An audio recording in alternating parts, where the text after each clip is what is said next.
विवाह करने के फायदे क्या हैं?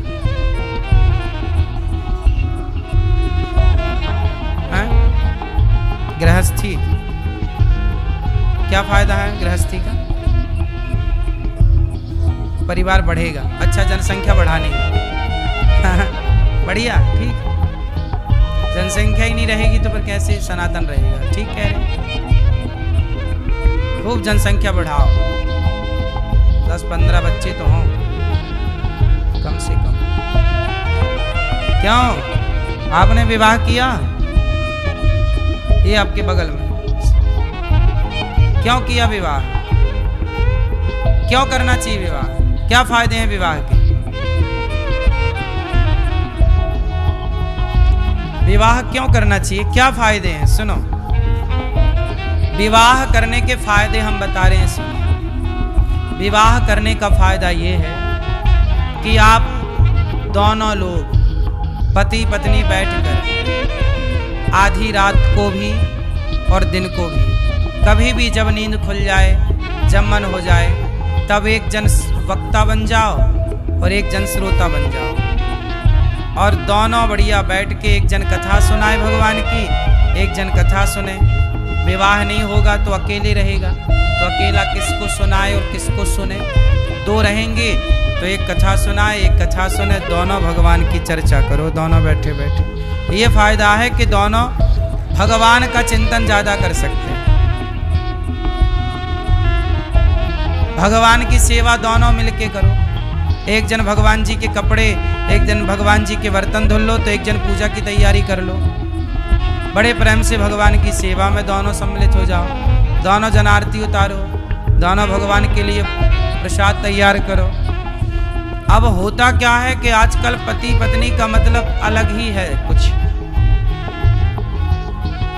अब विवाह का मतलब, पहले देखो शंकर जी जब विवाह किए माता पार्वती से, तो शंकर जी जब पार्वती मैया से विवाह करके कैलाश आए, तो शंकर जी और पार्वती दोनों कथा सुना रहे।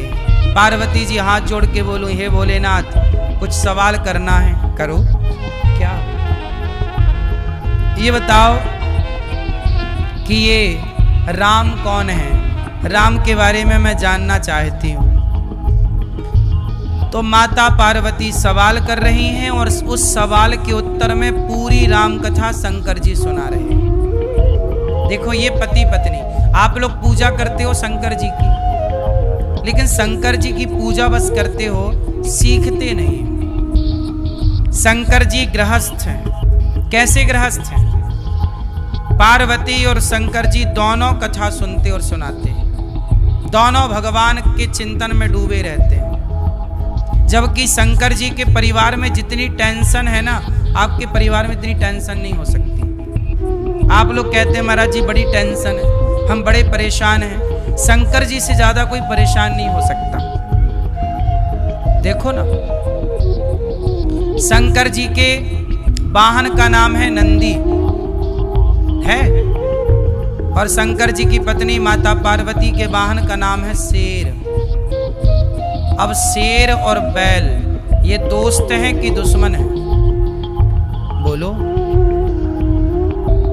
दुश्मन हैं? नंदी, बैल और शेर जंगल में साथ कहाँ रहते हैं? लेकिन शंकर जी के घर में दोनों एक साथ रहते हैं, और दुश्मन हैं। अब सोचो कि दो दुश्मन एक साथ रहें। और सुनो, शंकर जी के गले में है सांप, और शंकर जी के बेटे गणेश जी का वाहन है चूहा। अब ये दोनों दोस्त हैं कि दुश्मन हैं? बोलो। लेकिन ये दोनों दुश्मन शंकर जी के घर में एक साथ रहते हैं।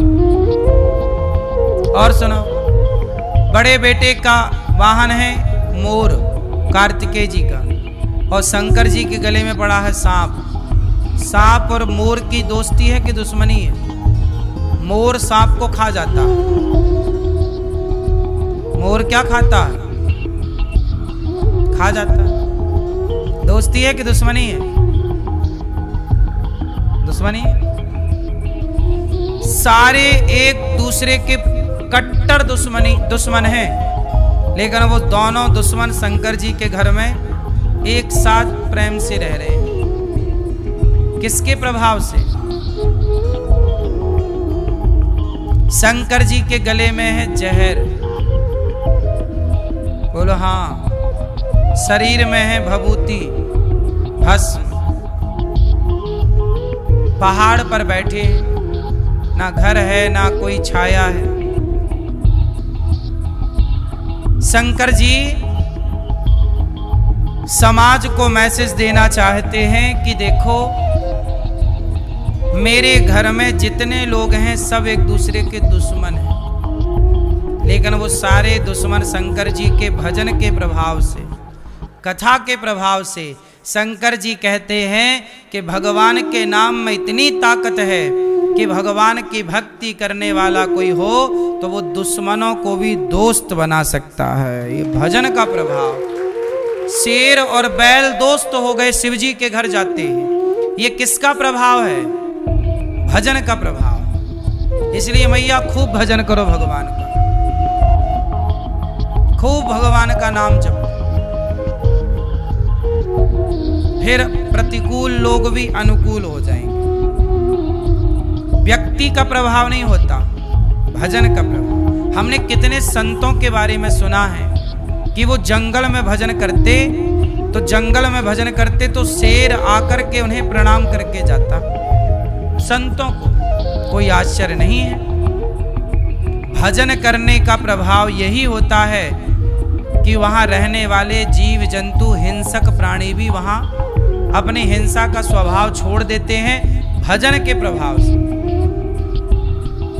अपने घर का वातावरण सुधारा जा सकता है। किसके प्रभाव से? भक्ति के प्रभाव से। इसलिए कहता हूं थोड़ा भक्ति किया करो, थोड़ा भगवान का चिंतन किया करो। शंकर जी बहुत प्रेम से अपने परिवार को ठीक ठीक चलाते हैं। शंकर जी के मंदिर आप जाते हो, शिव पार्वती किस तरह से कथा सुनते हैं, किस तरह से भगवान के प्रेमी हैं। आप लोग भगवान से प्रेम का नहीं सोचते। पति पत्नी हो, लड़ाई झगड़ा में गुजरता है आपका जीवन। मैया, ओ लाल मैया, ओ केसरिया मैया, ओ बहरी मैया, लो नहीं सुन रही मैया। कथा सुनने आई है पर सुनाई ही नहीं पड़ रहा। ऐसे ही होता है, लोग कथा सुनने भी तब जानते हैं तब जब कान फ्यूज हो जाए।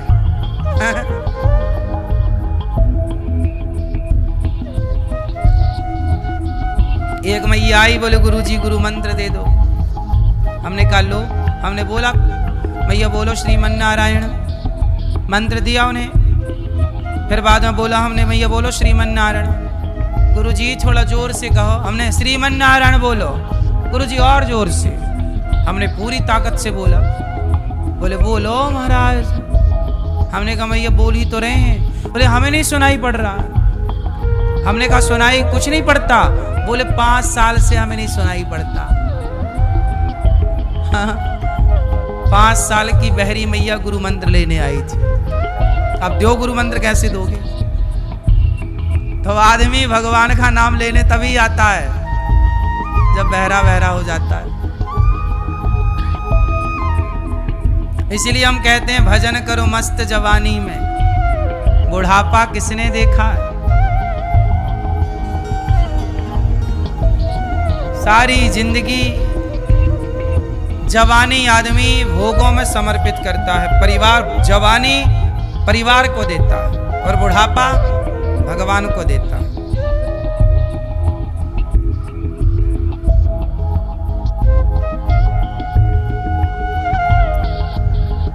ये लाल मैया बुराई मान गई क्या?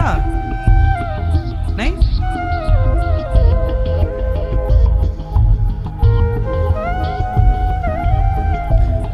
शंकर जी भस्म रमाते हैं। क्या आप बता सकते हैं कि शंकर जी शरीर पर भस्म क्यों रमाते हैं? आप बताओ।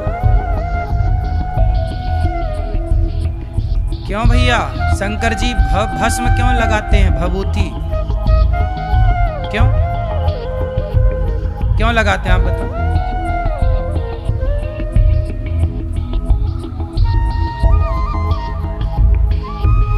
हाँ, शंकर जी भभूति इसलिए लगाते हैं कि दुनिया वालों देख लो, ज्यादा घमंड में ना रहो, एक दिन राख हो जाओगे। ये राख लग रही है शंकर जी पर, वो राख किसी मुर्दे की ही होती है। तो शंकर जी कहते हैं ज्यादा घमंड ना कर, तो भी एक दिन ऐसी राख बन जाएगा। तो तुम्हारा अभिमान मिटे, इसलिए शंकर जी भभूति रमाते हैं। अच्छा बताओ, सबसे पहले क्या बना? पृथ्वी बनी कि जल बना कि अग्नि बनी कि वायु बना कि आकाश? सबसे पहले क्या बना होगा? बताओ, आप बताओ। साइंस में पढ़ाया जाता है ये, वैसे पता आपको, लेकिन ये बहुत ऊंची साइंस है, समझ के परे। इस साइंस का सब्जेक्ट हम बोल रहे हैं। आपको पता नहीं आपने ये सब विषय पढ़े कि नहीं, पर हमारे शास्त्रों में सब विषय है। हमें अलग से साइंस पढ़ने की जरूरत नहीं है, क्योंकि हमारे वेद ही विज्ञान हैं। चलो बताओ, 5 तत्व होते हैं? बोलो हाँ। पहला तत्व क्या है? इस धरती में पहला तत्व क्या बना होगा? पहले पृथ्वी बनी होगी कि आकाश बना होगा कि जल बना होगा कि अग्नि बनी होगी कि वायु बनी होगी? चलो बताओ, फास्ट लगाओ खोपड़ी अपनी अपनी। पहले क्या बना है? अग्नि, पृथ्वी, ये कह रहे हैं पहले पृथ्वी। वायुमंडल, आप कह रहे हैं, आप आकाश। क्या बना है? आकाश। क्या बना है? आकाश। क्या बना पहले? आकाश। जो आकाश कह रहे हैं वो सही कह रहे हैं। पहले क्या बना? चलो अब दूसरे पे आओ। दूसरे नंबर फिर क्या बना? पहले आकाश बना, फिर क्या बना होगा? आप बता रहे हैं वायु। आप क्या बता रहे हैं? हाँ? वायु। वायु सही है। पहले आकाश, इसलिए वायु ऊपर ज्यादा होती है आकाश में।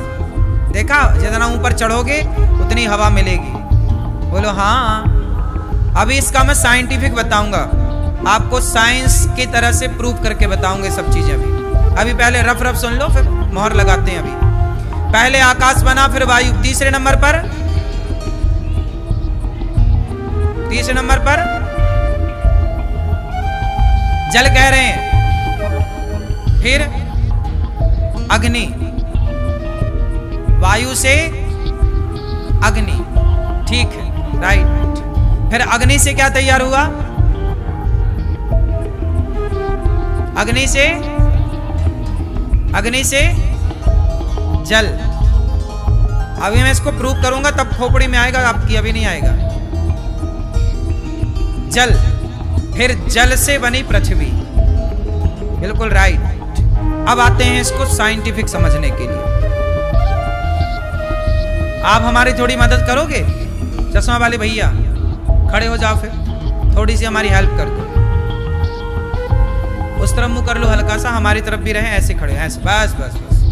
सुनो, आपको केवल साइंटिफिक मैं प्रूव कराऊंगा आपसे, ताकि समझ में सबको आए। देखो, सृष्टि का निर्माण किस तरह से हुआ, मैं साइंटिफिक आपको समझाने जा रहा हूं। ये हमारे भैया कहाँ खड़े हैं? आकाश में। ये जहां जो खाली स्थान है ना, उसे आकाश कहते हैं। जैसे हमारे मुंह में आ, तो ये जो खाली स्थान हुआ वो क्या है? हमारे शरीर में भी तो आकाश है या नहीं? जो खाली स्थान है वो क्या है? तो हमारे भैया खड़े हैं। अब जरा एक हाथ घुमाओ अपना, ऐसे। जब आप हाथ फास्ट घुमाएंगे तो क्या निकलेगी? वायु।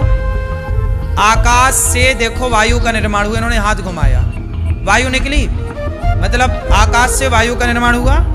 फिर जब हाथ घुमाते रहो, शर्माओ मत। हाथ जब घुमाओगे तो क्या होगा? आपके शरीर से, आपका शरीर होगा गरम। क्यों? जब घुमाएंगे तो शरीर क्या होगा? गरम होगा, मतलब अग्नि। तो आकाश से वायु, वायु से अग्नि। जैसे ही इनका शरीर गर्म होगा, अपने आप पसीना निकलेगा। तो अग्नि से जल निकलता है, अग्नि से। इसलिए बड़े बड़े ज्वालामुखी समुद्र के अंदर होते हैं। बड़े बड़े ज्वालामुखी समुद्र के, अग्नि है तो उसके ऊपर जल है, तो शरीर गर्म हुआ तो अग्नि है, और जब गर्म हुआ अग्नि प्रकट हुई तो पसीना निकला, और पसीना निकला तो फिर क्या, अब बैठ जाओ, पसीना निकला तो फिर शरीर का मैल भी निकल जाता है। पसीने से क्या निकलता है, वही है पृथ्वी तत्व। तो इस तरह वेदांत सिद्ध करते हैं कि सबसे पहले आकाश बना, फिर वायु बनी, फिर अग्नि बनी, फिर जल बना, फिर पृथ्वी बनी, और इस पृथ्वी को हिरण्याक्ष नाम का एक दैत्य ले जाके छिपा दिया। अब आप कहोगे पृथ्वी को कहां छिपाया होगा, समुद्र में। तो आपको बता दूं कि केवल एक ही पृथ्वी नहीं है, एक ही गैलेक्सी नहीं है, एक ही आकाश गंगा नहीं है। साइंस भी प्रूव कर चुका है कि सैकड़ों आकाश गंगाएं हैं। बोलो हाँ। ब्लैक होल के बारे में आप सब जानते होंगे, उसका कोई अता पता नहीं है। अभी हम लोग जितना जानते हैं उससे ज्यादा अभी हम लोग नहीं जानते। हम लोग जानते हैं कि यह समुद्र है, लेकिन यहां पर एक समुद्र है, पर अन्य सृष्टियां यदि होंगी, एलियन क्या है, अन्य ब्रह्मांड के लोग हमें एलियन मानते होंगे और हम उन्हें एलियन मानते होंगे। कहते हैं ऐसी पृथ्वियां और भी हैं। यदि ऐसी पृथ्वियां और भी होंगी तो ऐसे सूर्य भी और होंगे, चंद्रमा भी और होंगे, और समुद्र भी और होंगे। तो हिरण्याक्ष ने पृथ्वी छिपा दी अन्य जगह ले जाकर, इस ब्रह्मांड की पृथ्वी को उस ब्रह्मांड के में छिपा दिया। बात समझ में आ रही है? तब हिरण्याक्ष को मारने के लिए 12 भगवान प्रकट भये, और 12 भगवान जब प्रकट भये तो उन्होंने हिरण्याक्ष को मारकर पृथ्वी को स्थापित किया, और पृथ्वी की स्थापना हुई तो 12 भगवान मूल में है। इसलिए अभी हमारा जो कल्प चल रहा है उस कल्प का नाम ही 12 कल्प है, श्वेत 12 कल्प। अभी आपसे कोई पूछे कि आप किस कल्प के व्यक्ति हो, अभी कौन सा कल्प चल रहा है, श्वेत 12 कल्प, ठीक है। तो ये श्वेत 12 कल्प के हम लोग हैं, और यहां पर इस तरह की सृष्टि में हम लोग रहा करते हैं। तो भगवान जो है सृष्टि को उत्पन्न करते हैं, पालनहार हैं, और सृष्टि के संहार करता। जब चाहे भगवान सृष्टि का प्रलय, जब प्रलय होता है तो सूर्य तक पानी जाता है, पता है आपको? प्रलय होता है तो सूर्य भी डूब जाता है। प्रलय कालीन भगवान अनेक सृष्टि करने की सामर्थ्य रखते हैं। आपको क्या लगता है संसार कितना बड़ा है, लेकिन ये पूरा संसार भगवान के शरीर में कितनी जगह घेरता है? आपका रोम है, बाल है, ये जो रोमे है ना हमारे एक रोमे पर एक छोटा सा माटी की धूल का कण आके, कई बार आप मिट्टी से जाते हो ना, खेतों से धूल उड़ रही होगी तो आपने ध्यान दिया होगा आपके रोमों में धूल के कण जम जाते हैं। कभी ध्यान दिया इस बात पर? नहीं। हमारे रोमों में क्या जम जाते हैं? रोम, इसको जानते हैं ना, रोम छिद्र बोलते हैं। धूल के कण, जैसे हमारे रोम छिद्र में एक धूल का कण आके रख जाए, ऐसे ही जैसे एक धूल का कण हमारे रोम क्षेत्र में रख जाए तो हमें कोई आपत्ति नहीं है, उसका हमें कोई वजन। उसी तरह भगवान के शरीर में जो रोम है, एक रोम में ऐसी कई पृथ्वियां लटक रही हैं। ये हम नहीं कह रहे, शास्त्र, वेद, पुराण, रामचरितमानस में क्या लिखा है जरा गाओ। अरे भैया अच्छे से बजाओ। ब्रह्मांड निकाया निर्मित माया, रोम रोम प्रतिवेद कहें। क्या लिखा है? ब्रह्मांड निकाया निर्मित माया, रोम रोम। रोम समझते हैं? ये रोम, रोम रोम प्रति वेद कहे। वेद कहते हैं कि भगवान के रोम रोम में ऐसी कई कई पृथ्वियां लटक रही हैं। ऐसे भगवान है, इसलिए भगवान की सत्ता सबसे बड़ी सत्ता है। अब जैसे हमने बताया, आप लोग बने हैं 5 चीजों से, पृथ्वी जल वायु अग्नि आकाश, बने ना। ये पूरा संसार किससे बना है? 5 तत्वों से। या अभी प्रश्न ये खड़ा हुआ कि भगवान किससे बने होंगे? बताओ बताओ, भगवान किससे बने हैं? पृथ्वी से, कि वायु से, कि अग्नि से, कि आकाश से, कि जल से? बताओ भगवान किससे बने हैं? भैया क्या बोलती तू? किससे बने भगवान? नहीं पता? भगवान त्रिसर्गो मृषा, भगवान में ना सत्व गुण, ना रजोगुण, ना तमोगुण, भगवान दिव्य गुणों से बनते हैं। 5 तत्व को भगवान प्रकट करते हैं। भगवान इन 5 तत्वों से परे हैं, अलग है, एक दिव्य गुणों से परिपूर्ण है भगवान। 5 तत्वों से हम बने हैं, आप बने। भगवान 5 तत्वों से नहीं, इसलिए भगवान कभी मरते नहीं, क्योंकि मरे वो जो 5 तत्वों से बना हो। हमारा नाम है जन्मा, भगवान का एक नाम है अजन्मा। भगवान का नाम क्या है? जोर से क्यों मैया? भगवान कभी मरते हैं? काहे नहीं मरते? है? क्योंकि भगवान का जन्म ही नहीं होता। अच्छा, जन्म नहीं होता तो यशोदा के यहाँ क्या से आ गए? जन्म नहीं होता तो दशरथ जी के यहाँ कैसे आ गए? बताओ। जन्म नहीं होता भैया, बताओ, तो दशरथ जी के यहाँ राम बन के कैसे आए? हाँ? क्या? हाँ, भगवान का जन्म नहीं होता, भगवान प्रकट होते हैं। क्या होते हैं? प्रकट। भय प्रकट कृपाला दीन दयाला कौशल्याहित कारी हर्षित महतारी मुनि मनहारी। तो भगवान जन्म नहीं लेते, भगवान प्रकट। मतलब हम हैं जन्मा, तो जो जन्म लेगा वो मरेगा। अब भगवान जन्म ही नहीं लिए तो उनका नाम है अजन्मा, वो प्रकट होते हैं। जैसे रोज सवेरे सूर्य भगवान प्रकट हो जाते हैं। सूर्य भगवान का जन्म थोड़ी होता, अरे भैया आज सूर्य भगवान का जन्म हो गया, नहीं, सूर्य भगवान आज सवेरे प्रकट हो गए।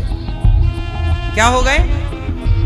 जैसे सूर्य भगवान प्रकट होते हैं रोज, बोलो हाँ, ऐसे ही भगवान अपनी लीलाओं को करने के लिए कभी राम रूप में, कभी कृष्ण रूप में, कभी नरसिंह रूप में, कभी वामन रूप में, अनेक रूप आए, अनेक रूप में हमारे भगवान प्रकट होते रहते हैं, अनेक रूप। भय प्रकट कृपाला। तो चलो बताओ, भगवान क्या करते हैं? 3 काम, सृष्टि उत्पन्न करना, पालन करना, संहार करना।